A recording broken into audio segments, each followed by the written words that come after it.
Hey everyone.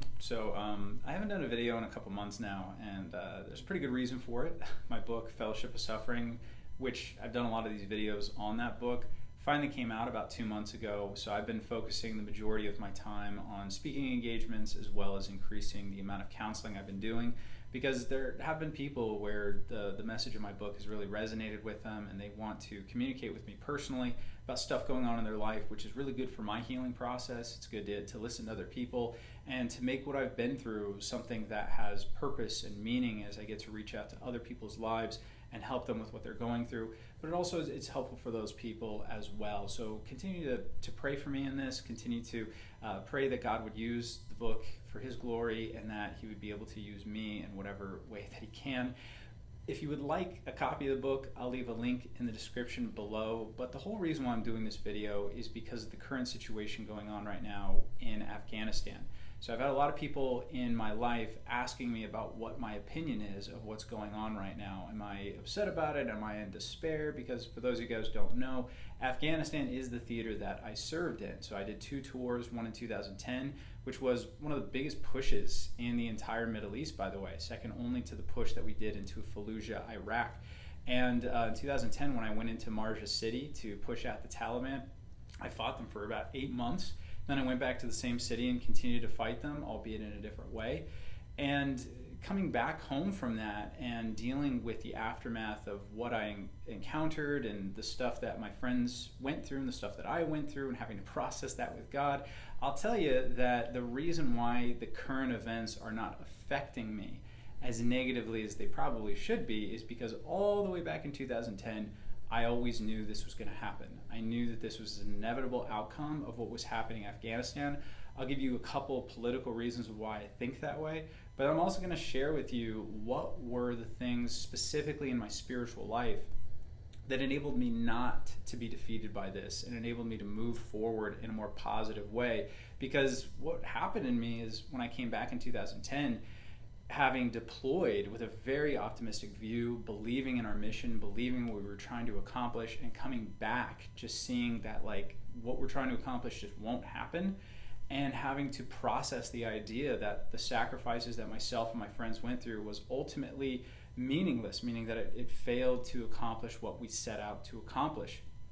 And because of that, a lot of my emotions of despair and anxiety and fear and all these other things really coalesced into my my emotion of anger and bitterness, and it started to negatively affect all the relationships I had in my personal life. It started to bleed across the board, and I started to push away all of my friends and family members. Those people who knew me in 2010 know that I returned from Afghanistan very different, very changed, and just a far more angry and resentful human being.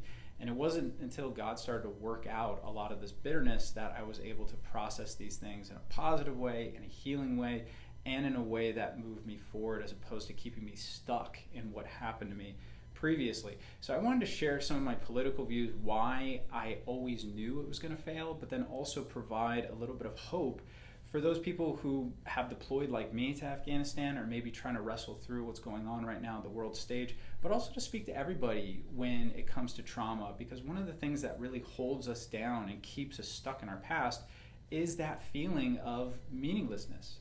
Just that feeling of, man, I went through this and it was terrible and I just want to forget about that time in my life. And there's an increased amounts of shame and just worry and guilt even over the stuff we've done and the stuff that's been done to us. And we never really move forward because we just want to move past it and we want to forget about it as opposed to learning from it. So I want to share some of the spiritual things that I learned from my experiences there to help anyone who's trapped in that past because of that feeling of utter meaninglessness to move forward, hopefully, in a more productive way. So just very briefly going over my political views. In 2010, I had 3 views that guided my actions going to Afghanistan, and ultimately all 3 of those views were very disillusioned by the end of my deployment. And it's because of those things that I realized what we were doing in Afghanistan was doomed for failure. The first perspective that I had, and I think a lot of people in the government as well as very well-meaning people within the citizenry had about Afghanistan, was that the Taliban were essentially like a military fighting force. They were kind of like the Iraqi military or some other official military system, and that they were going to fight us for their land. They might resort to more guerrilla type tactics at a certain point once they realized that they were losing, but they would still fight us. They would still fight us in a more conventional sense.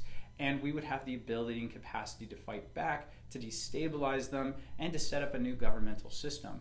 What I learned very quickly when I was over there is that that is not what the Taliban are like at all. The Taliban should not be compared to an actual military fighting force. They're more like a cartel, albeit a very militarized one and a very powerful one, but they're still more akin to a cartel than they are a traditional military.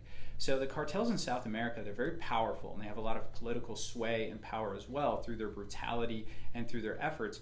But ultimately, their goals are more economic. They're not political. They use politics to their advantage, but their main goal is to harvest cocaine or marijuana or whatever, so they could sell that and distribute it around the world and make a profit. The Taliban are exactly like that. The Taliban do not have oil reserves in Afghanistan like some of these other Middle Eastern countries. Their main export is the poppy plant. And the poppy plant is used to make heroin. And so the Taliban process it to make black tar heroin and then sell it out across the world. But it's also used for more medicinal purposes. If you've ever taken any painkiller, everything from Tylenol all the way up to morphine, all of that comes from the poppy plant.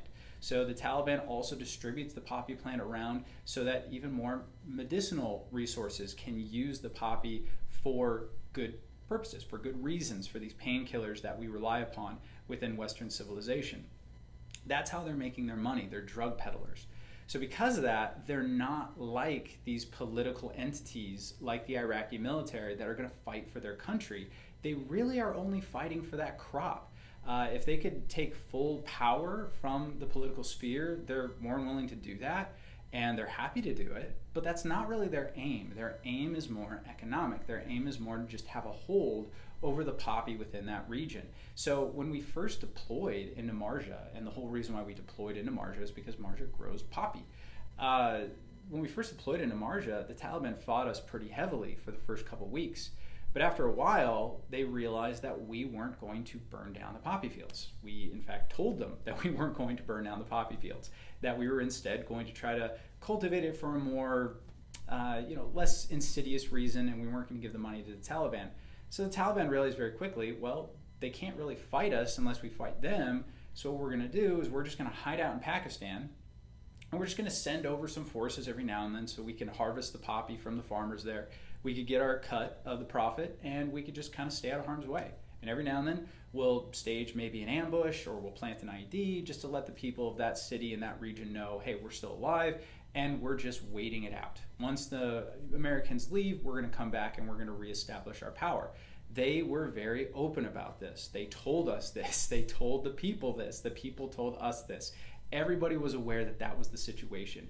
They knew that we were not going to be there forever. They knew that our country and our government did not have the stomach to stay there forever. So they were just willing and more than content to wait it out. They knew that we couldn't get to them in Pakistan, so that's where they hid out for years and years and years. And they were always planning on coming back once we left. So because of that, I realized that unless we're able to actually go into these countries where they're hiding out and exterminate them, there's no way we're going to be able to win this thing. The second problem has to do with our misunderstanding of Afghanistan as a country. So some people think of Afghanistan kind of like America, that they're all Americans or they're all Afghanis and they all support the same constitution and viewpoint and cultural perspective, and they see it as one cohesive nation. That's not true. Afghanistan is actually made up of two distinctive people groups. They have not only a different cultural system, they have a different language. They're two different people altogether. In the south, you have the Pashtunwalis, and in the north, you have the northern Afghanis, who are actually more of the actual Afghanis that we think about. In the north, they speak an entirely different language. They speak Dari. In the south, they speak Pashto. So when we went in there, our first idea was, well, let's set up a military force, the Afghan National Military. Now, the majority of people came from the north because that's where more of their urban centers were. So we raised up this military to fight, but remember, where is the majority of profit coming from in Afghanistan? The south, the farmlands. So they sent these northern military people to fight in the south, and what we realized very quickly is that they hated the people in the south. They didn't care about them. They cared about their own ends and their own purposes. They're an incredibly tribalistic people. They were more than willing to put the people in the South in danger, to even kill them. We had military members that we had to actively stop from assaulting and even molesting some of the people within that country, within the southern city that we were in. They got high all the time. They had complete wanton disregard for those around them. It was a really ugly situation. So then we were like, okay, well, let's raise up like a citywide police force. We called it the ISKI. We spent a lot of my second deployment training at the ISKI. The problem is that the ISKI are tribalistic, meaning that even in the city, it's not just like they see it as Marja City and we're all going to fight for Marja City. That's not how they saw it. They had their own tribe with their own elders, their own political group, and they had their own interests in mind. There was a number of times where we had to stop members from competing neighborhoods from, no joke, going in there and slaughtering women and children because they didn't even care about their own city. They only cared about their own interests. Because of that, we knew that once we leave, the only thing holding this ragtag group of people together was us. Once we leave, the military is not going to fight. They're not going to have a cohesive unit or a goal or perspective. They're going to fight for their own interests, and they're going to dissolve as quickly as they were thrown together. They did not see things the way that we did, and therefore they never stood a chance against the Taliban. The Taliban are trained, skilled fighters. They've been fighting since the 80s against the Russians. They know what they're doing. These guys did not. We trained them to fight like us, essentially. We rely heavily upon air superiority and things like that, because why would we fight people on their own terms? We're going to fight people and we're going to lean heavily on what we have that they don't. They don't have an air force, we do, so we were just wiping them out, very simply. Because of that, they were trained to fight as if they had a military, as if they had an air force. They don't have an air force. Once we pull out and we take our resources with us, they're not going to stand a chance. We knew that, the Taliban knew that, and the military knew that. Nobody actually thought they were going to be able to hold off against the Taliban, except for maybe some naive people within the US government. The third and final problem was cultural issue. See, going in there, I guess America and I had this perspective that people just want democracy. They want freedom. And these evil Taliban people are oppressing people and they're taking away rights from women. And what the people really want is they want us to set up a Western-friendly kind of a nation that they're all just going to glom onto like flies on honey. Unfortunately, what I didn't realize is that even though the people didn't like the Taliban, it wasn't because of the cultural perspective that they didn't like the Taliban. There are some people in the country that do like and appreciate a more liberal view of the Quran and Sharia law, but there's a lot of people who don't. And you got to understand, built into Sharia law is not just a legal system, it's a cultural system and it's a political system. So you can't just go in there and topple a political system and leave Sharia law intact and say, well, we're not going to impact your culture, but we're going to impact your politics. For the Islamic nations, their politics come from their culture. It comes from the Quran, it comes from the Hadith. That's their perspective, that's what's ruling them. So even when we took over Marja City, yeah, in some places in Afghanistan, they became a little bit more Western and women got to be educated and walk around without males. But the strides were very small. It was like, yeah, they could go to school and they could walk around without a male escort, but they never saw them as equals. It's not like women had the exact rights as men. That never happened. Young kids were still being married off. 10-year-olds were still being married off to 50-year-olds. Polygamy was still a thing. Women were still able to be beaten under Islamic law, right? It was not like a Western-friendly nation. I know we were all celebrating these little strides. They weren't that big. And in the South, where I was, they were almost non-existent. We lived in a very rural, we were fighting in a very rural area. They were very conservative when it came to their Islamic views. We had to fight from a schoolhouse in order to get any education started, and the people dragged their feet. They didn't care about what we were fighting for, what we were dying for, and they didn't really fight to preserve it either. They just wanted to go along to get along. And once again, especially in the South, they knew that we were just transient workers. They knew that we were commuting, and eventually we would be gone and the Taliban would be back. So any aid that they gave us was very half-hearted, knowing that once we left, they would be a target. Them and their families would be a target for the Taliban if they gave too much aid to us. So they were just trying to weather the storm. They knew the Taliban were coming back, and they didn't have any ideals to the contrary. So understanding these three things and coming back and realizing it's just a matter of time. right? It's a matter of time before we leave. We don't have the stomach to go in there and change what needs to be changed. We don't have the stomach to be able to actually shift their culture the way that it needs to be shifted and to actually establish something that has a chance of success. So I knew that the Taliban were just waiting out the storm and that this was a long time coming. I'm actually surprised it took as long as it did. So understanding all that and grappling with all that in 2010, how was I able to process this stuff and move forward in a more positive way? Well, there were two books that God really brought to my mind during that time. The first one is the book of Jeremiah, and I've said this very openly as a pastor, as a counselor. Jeremiah is my favorite book in the Bible. That shocks a lot of people. They're like, why would you like Jeremiah? It's kind of a bummed out book. It's about this really depressing prophet who's preaching to his nation about repentance to God. They never repent. The end of the book actually has Babylon coming into Israel, taking it over in a really brutal fashion, and they end up bringing Jeremiah to a different country and they stone him to death, and that's the end of the book. People are like, why would you like that book? Well, because when you're dealing with success, I guess you don't need to read Jeremiah. He doesn't really have a lot to say to you. But if you're dealing with failure, if you've committed yourself to something and it ends up not going your way, Jeremiah is going to speak to you in a really beautiful fashion. And it was through the prayers of this guy who had this perspective of, I'm going to save the nation, to all of a sudden becoming more and more disillusioned and realizing that his goals were not going to become accomplished. And listening to his lamentations, both within the book of Jeremiah as well as the other book he wrote, the book of Lamentations, it helped me to be able to express my emotions to God in a really productive way. It helped me to understand, like, hey, if I feel like God has let me down or failed me, I can talk to God about that. Jeremiah did. And then to also read the responses of God to Jeremiah, that really, really helped me. You know, there's a verse in Jeremiah that is so misquoted. It's one of the most known verses in the whole book, but it's incredibly misquoted. Jeremiah 29, verse 11, God is speaking and he says, I know the plans that I have for you, plans for prosperity, not for calamity, to give you a future and a hope. And many people read that verse and they think that what God is promising is that you actually won't have anything horrible or evil happen in your life, that God's just going to give you a prosperous existence, and even if you have minor setbacks, God's going to eventually erase them and give you an overall prosperous life. That's not what that promise is about at all. If you read it in context, you realize this is a letter written by Jeremiah, who again, he wouldn't see the prosperity of Israel, to people who were exiled by Babylon and being oppressed by Babylon, telling them that maybe in 70 years, some of them would be able to go back and re-inhabit Jerusalem underneath another oppressive regime, the Medo-Persian Empire. So it wasn't this amazing promise where God was like, oh yeah, you're going through a little bit of hardship, but all of it's going to be erased and everything's going to be good. That's not what he's saying. God's saying, hey, I haven't forgotten my promises to you as Israel. I have plans for you as a nation, as a people group.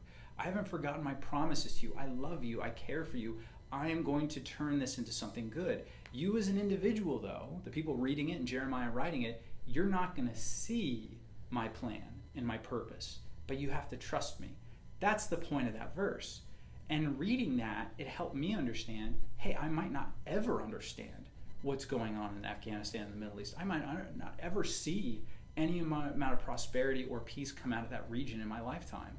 But I trust and I believe that God is purposing everything, including what I went through and what my friends suffered, for his purposes and for his glory. It's just not going to look the way I thought it was going to look. And you read the book of Revelation and you see something very interesting there. In the book of Revelation, it's not like humanity is getting better and better and better, and then Jesus returns once we've reached our peak or climax of righteousness. It's the opposite. Mankind is becoming worse and worse and worse. And God is proving to man, you are never going to become a nation or a people that perfects yourselves, because there's something inherently wrong with you. You need a savior. And once we've reached the critical mass of our wickedness, Jesus returns and establishes a true nation of righteousness that's going to rule forever and ever. That's the whole point. So when I look at it and I see calamity and chaos happening on the world stage, it doesn't surprise me. I understand that this is being directed and looked over by God to establish something that is going to last forever, but it's not going to be established by America. It's not going to be established by our governors, our presidents, no one like that. It's going to be established by God. That doesn't mean that we shouldn't fight for peace. It doesn't mean that we shouldn't believe that things could get better and stand up for what's right. But we have to understand that our culture is not going to be the salvation for mankind. Jesus Christ is. And we need to preach him and focus the majority of our efforts on that. An amount of political growth and prosperity can happen, but we shouldn't put all of our hope and faith in that. All of our hope and faith should be in Jesus, and that is what gives us enough peace, enough confidence to move forward. You see, it's when you look at your past with shame and you say, what I went through was meaningless, it was stupid, I can't believe I went through that, it's just a time in my life that I want to forget. That's what actually keeps you trapped back there. You have to understand, the trauma that I went through in Afghanistan only comprised a very small portion of my life, but it was by far the most impactful thing that's ever happened to me. It's a part of my story. It's a part of why I am the way that I am. And I could either look at that and say, that was meaningless, it was stupid, and I want to forget about it, or I could say, this shaped me. And it could either shape me in a positive way or a negative way. But my perspective on it has to be, I believe that God can do something positive through it, that he can take the horrible things that I've suffered and turn them into his glory. Just as what happened to Jesus on the cross was incredibly ugly. No one could look at the cross and say, beautiful, amazing that an innocent man was stripped naked, beaten to a pulp, and crucified. No, but God had a purpose in it that was beautiful and glorious and led to all of our salvation. Whatever has happened in your life, as ugly and evil as it is, God can pull something good out of it, and that's what we need to believe. So there's a lot of well-meaning people right now who are actually encouraging veterans just to be more bitter. They're looking at it like, yeah, you know, politics is stupid and this government screwed up what you did and we're really sorry. And all it's doing is encouraging veterans to become more products of their culture, more prone to blame and bitterness. What we need is we need hope. And that hope cannot be rooted in this very chaotic and unstable world. It has to be rooted beyond it.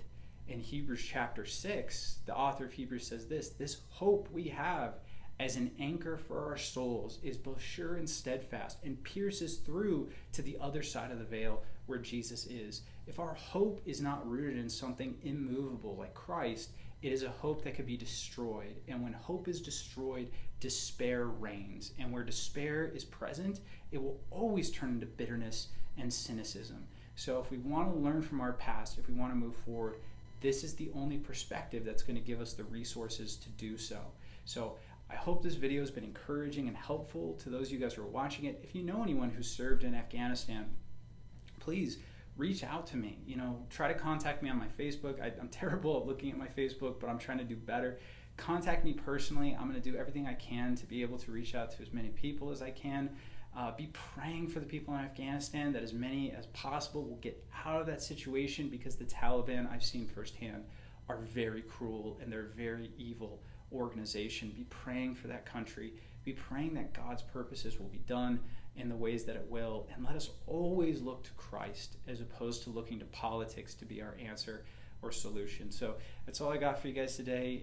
Again, I hope it's helpful. And just let me know if you have any questions or anything in the comments below. Thanks for watching.